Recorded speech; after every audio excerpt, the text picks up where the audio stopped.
Unuturum diye yorma kendini, her sevenle beni bir tutamazsın. Bu kadar yürekten sevmişken seni öyle kolay değil unutamazsın, unutamazsın.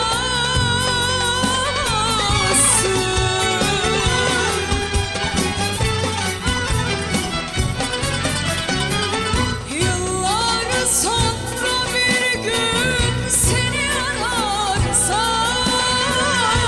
kulakların değil kalbin çınlasın.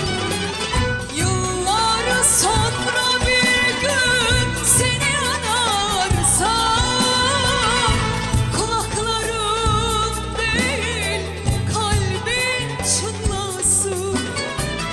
Ardından bakıp da öylece kalan gözlerimde donmuş iki damlasın, iki damlasın. Gözlerimde donmuş iki damlasın. Ardından bakıp da öylece kalan gözlerimde donmuş iki damlasın, iki damlasın. Gözlerimde donmuş iki damlasın.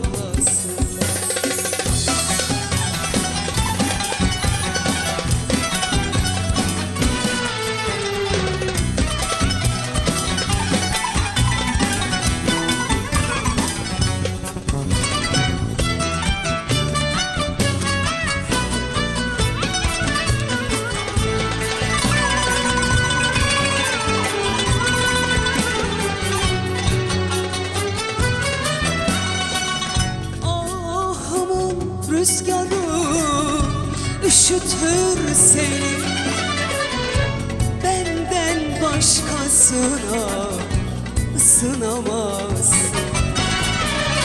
Yorgun şarkılarda